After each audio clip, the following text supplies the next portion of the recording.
नमस्कार, breaking now देख रहे हैं आप और मैं हूं आपके साथ परवीन शेख। इस वक्त की बड़ी खबर ईरान इजराइल वॉर से जुड़ी है। आपको बता दें कि इजराइल ने एक बार फिर ईरान के न्यूक्लियर प्लांट पर अटैक किया है। इसके साथ ही ड्रोन कमांडर को भी मार गिराया है। अब तक ईरान के 12 अफसर जो हैं वो इस जंग में मारे गए हैं। यानी ईरान जो है हर तरह से बर्बाद होता हुआ नजर आ रहा है। और इस बीच डोनाल्ड ट्रंप का भी एक बड़ा बयान सामने आया। उन्होंने साफ कहा है कि वो इस जंग को रोकने के लिए नहीं कहेंगे, क्योंकि इजराइल इस जंग को जीत रहा है और जब कोई जीत रहा हो तो उसे रोकना सही नहीं होता। इसी खबर पर ज्यादा अपडेट के लिए मेरे साथ जुड़ रहे हैं कैपिटल टीवी के executive editor Rajiv Kumar. Sir, Iran और इजराइल की जो जंग है वो 9वें दिन में प्रवेश कर चुकी है और इजराइल को लेकर जो ट्रंप ने दावा किया है कि इस जंग में वो काफी आगे। देखिए, ये ट्रंप के कहने और न कहने से कोई फर्क नहीं पड़ता, क्योंकि डोनाल्ड ट्रंप एक ऐसा व्यक्ति है जो कब क्या बोलेगा उसे खुद ही पता नहीं है। अपने ही अधिकारियों पर, अपने ही लोगों के ऊपर आरोप लगाना, अपने बड़बोले पर के कारण पूरी दुनिया में अमेरिका की जगहसाई करवाना, मजाक उड़ाना, ये ट्रंप की आदत बन गई है। अगर आप युद्ध नहीं रोक सकते हो, आपके अंदर क्षमता नहीं है, तो कम से कम ये तो करो कि युद्ध में शामिल ही हो जाओ। आप युद्ध के लिए वेट करोगे, फिर कहोगे इजराइल को आगे बढ़ाओगे और ईरान की तबाही में अपना वाहवाही लूटोगे। ये जो डबल स्टैंडर्ड है वो नहीं चलेगा। दोगली नीति ट्रंप की रही है। इसलिए प्रधानमंत्री मोदी ने भी G7 में सीधे तौर पर अमेरिका को कहा था, ये दोगले लोग हैं, दोगला रवैया है इनका, डबल स्टैंडर्ड है। एक तरफ आतंकवाद के खिलाफ हम जंग लड़ रहे हैं ऐसी बातें करता है, और दूसरे तरफ आतंकवाद को पनाह देने वाला पाकिस्तान के ये जनरल मुनीर को अपने साथ बिठाकर लंच करता है, उससे डील करता है। ये ट्रंप की बात नहीं है। ट्रंप एक तरफ कह रहा है कि हाँ, जो इजराइल जंग जीत रहा है हम उसे रोकने के लिए नहीं कहेंगे, दूसरी तरफ अपने ही अधिकारी तुलसी गवाड के बारे में कहते हैं कि नहीं, तुलसी गवाड के ने जो जानकारी दी परमाणु ठिकाने की ईरान के, वो झूठी जानकारी थी, गलत जानकारी थी। तो फिर अपने अधिकारियों, अपने स्पाई एजेंसी, अपने जांच एजेंसियों पर भी आपको भरोसा नहीं है तो किसके ऊपर भरोसा होगा। खैर, ये ट्रंप की बात नहीं है। ट्रंप तो खामखा दुनिया का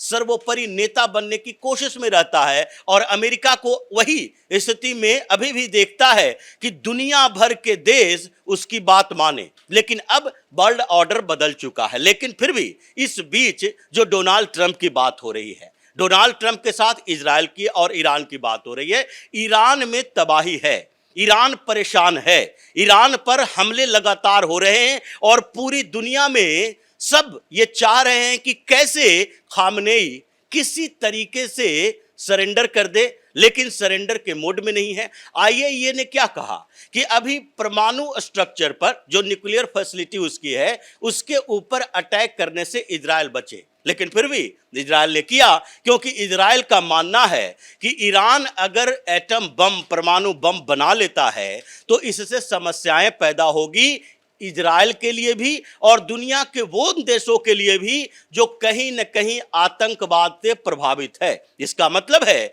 आतंकवाद के खिलाफ अगर इजराइल जंग लड़ रहा है तो दुनिया भर से उसे समर्थन मिलेगा। जो आतंकवादियों को डायरेक्ट या इनडायरेक्ट किसी तरीके से सपोर्ट करता है वो इजराइल के खिलाफ रहेगा। ये पूरी दुनिया में धारणा है। एक तरफ मीटिंग चल रही है स्विट्जरलैंड में, पूरे दुनिया के नेताओं की मीटिंग चली, जिसमें यूरोप के देशों के नेता थे और ईरान का विदेश मंत्री गया हुआ था। दोनों के बीच बातचीत हुई और ईरान ने कहा कि हम न्यूक्लियर फैसिलिटी के एटम बम बनाने को लेकर कोई चर्चा नहीं करेंगे अभी जब तक कि इजराइल अटैक खत्म नहीं करता। तो इजराइल अटैक बंद कर दे, उसके बाद ये नेगोशिएशन के टेबल पर आओगे, बातचीत को आगे बढ़ाओगे। तो ये बातचीत तो पिछले 1 दशक से चल रहा है। 10 साल से अमेरिका ने भी कहा, दुनिया के दूसरे देशों ने भी कहा, यूएन ने भी कहा, आईएईए ने भी कहा, सब ने यही कहा कि परमाणु ठिकाने जो डेवलप कर रहा है और रिसर्च कर रहा है, न्यूक्लियर फैसिलिटी बढ़ा रहा है, एटम बम बनाने की तैयारी जो ईरान कर रहा है, उस प्रोजेक्ट को रोक दे। इसके लिए सैंक्शन भी लगाए गए।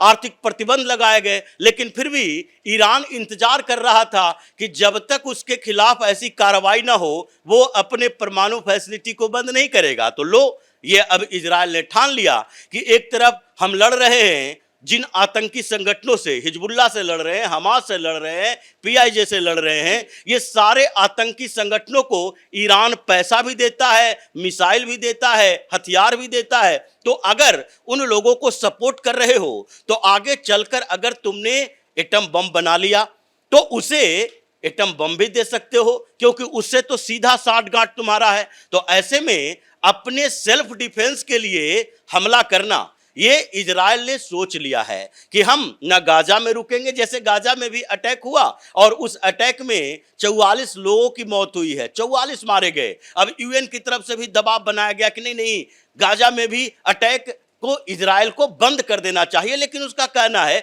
कि जब हमास हमारे खिलाफ बंद नहीं कर रहा, वो सीधे तौर पर चैलेंज कर रहा है कि हम इजराइल को बर्बाद कर देंगे, हिजबुल्लाह बंद नहीं कर रहा तो फिर हम क्यों बंद कर दें, जब तक कि उसे पूरी तरह से निस्तानाबूद नहीं कर देंगे। तो ईरान में जो अभी चल रहा है कंफ्यूजन की स्थिति है। एक तरफ उसको बढ़ावा देने वाले देश हैं जो चाहता है कि ईरान झुके नहीं, ईरान लंबे समय तक टिका रहे। इजराइल और ईरान के बीच जो युद्ध चल रहा है उसमें कुछ मिसाइल ईरान के तरफ से जाए, इजराइल में भी कुछ तबाही हो, जैसे कि मिडिल ईस्ट के कुछ देश। ये भी चाहता है कि देखो हम डायरेक्ट तो इजराइल से लड़ नहीं सकते, इराक नहीं लड़ सकता, सऊदी अरब नहीं लड़ सकता, तुर्की नहीं लड़ सकता, लेबनान नहीं लड़ सकता, ये सारे मिलकर भी नहीं लड़ सकता, क्योंकि इन लोगों ने 3 बार ऐसी कोशिशें कर ली। अरब और इजराइल के बीच 3 युद्ध हो चुके हैं, लेकिन फिर भी कभी भी इन लोगों को सक्सेस नहीं मिला। इजराइल अकेले इन लोगों को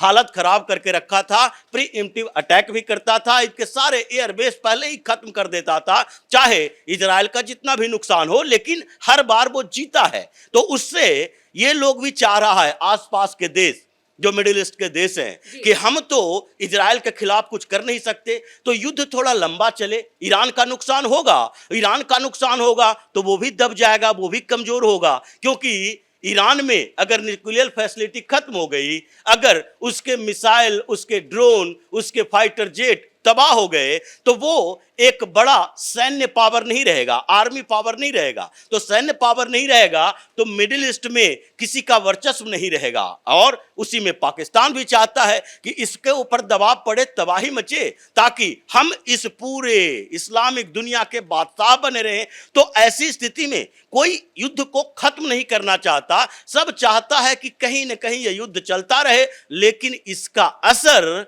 दूसरे जगह पर न पड़े।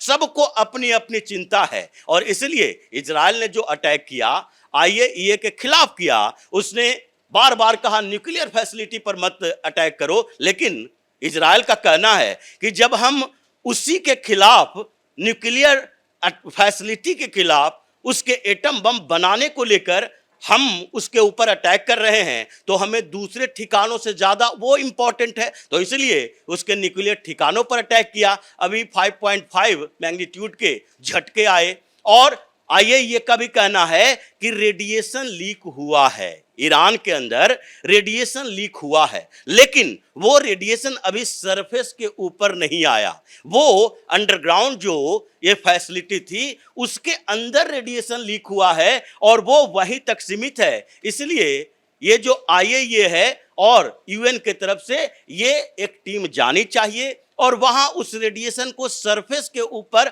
आने से रोका जाना चाहिए, ताकि रेडिएशन का खतरा चारों तरफ न फैले। इसलिए वेस्टर्न ईरान पर भी इजराइल ने अटैक किया कि अगर अंदर ही रेडिएशन होता है, लेकिन उसके साथ साथ इसके जो परमाणु वैज्ञानिक है, जो न्यूक्लियर फैसिलिटी सेंटर में काम कर रहा है, जो नए रिसर्च कर रहा है, उन लोगों को पिन पॉइंट करेंगे। वो अमेरिका नहीं है जो दोगली राजनीति करता है, दोगली पॉलिटिक्स करता है, दोहरी राजनीति करता है कि अपने एजेंसी के ऊपर उसको भरोसा नहीं है। उसको बिल्कुल भरोसा है मोसाद के ऊपर कि वो जो जो पिन पॉइंट करेगा, जिन जिन जगहों की बात करेगा, वो जगह हम अटैक के लिए तैयार करेंगे, लॉक करेंगे। और इसलिए इसका ड्रोन कमांडर मारा गया।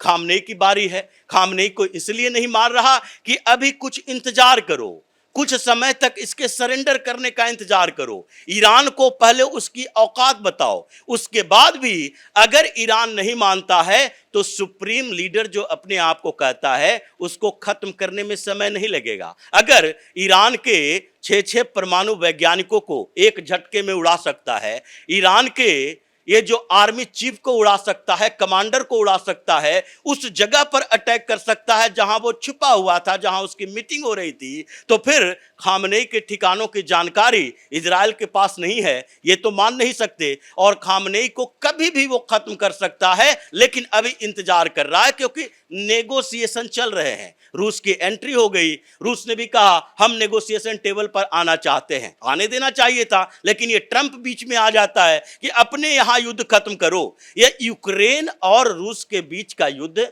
और इजराइल और ईरान के बीच का युद्ध, ये दोनों अलग अलग तरीके का है।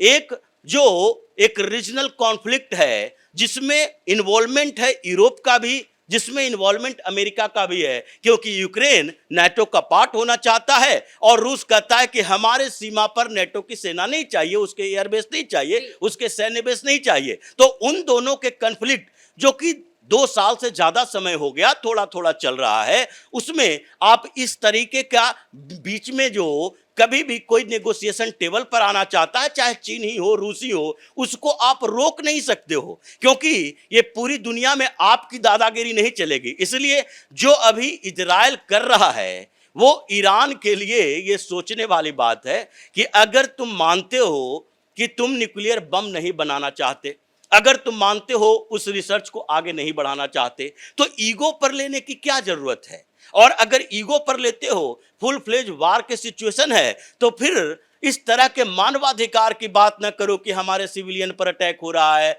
हमारे सिविलियन जितने भी फैसिलिटी है उस पर अटैक हो रहा है, 2000 से ज्यादा लोग घायल हो गए हैं, 224 लोग मारे गए जिसमें आर्मी वाले नहीं सिविलियन लोग ही हैं। ये रोना गाना बंद करना चाहिए। खैर, अभी इजराइल उस मोड में है कि जब तक तेहरान को पूरी तरह बर्बाद न कर दे, ईरान सरेंडर न कर दे, तब तक इजराइल दुनिया के किसी भी देश की बात मानने वाला नहीं है। यूएन बार बार कह रहा है, सिक्योरिटी काउंसिल बार बार कह रहा है, आईएईए बार बार कह रहा है, लेकिन इजराइल अपनी बात पर टिका है कि जब तक हमारे देश का अस्तित्व है तभी तक तुम लोग ये बातें कर रहे हो। जब ईरान जैसा देश हमारे खिलाफ न्यूक्लियर हमला कर देगा तो फिर हमारा छोटा सा देश खत्म ही हो जाएगा, तो फिर हम नेगोशिएशन किससे करेंगे। इसलिए सबसे पहले अपने एग्जिस्टेंस को बरकरार रखेंगे, उसके लिए ईरान का खात्मा जरूरी है, खामनेई का खात्मा जरूरी है। चाहे रेडिएशन फैले,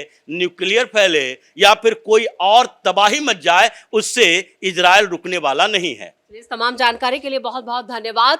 तो इजराइल ने ईरान को खत्म करने की ठानी है और जिस तरह से इजराइल ने बीती रात हमले किए हैं ईरान के ऊपर, उसके न्यूक्लियर अटैक जो हुए हैं उसको लेकर खबरें ये भी आ रही हैं कि रेडिएशन फैला है। वहीं ईरान में 5.5 का अर्थक्वेक भी आया है जो एक खतरनाक इंडिकेशन दे रहा है, यानी इस जंग में अभी और कई खतरनाक मोड़ आ सकते हैं। इस बड़ी खबर में मेरे साथ इतना ही। कैमरामैन अशोक के साथ मैं परवीन शेख, कैपिटल टीवी।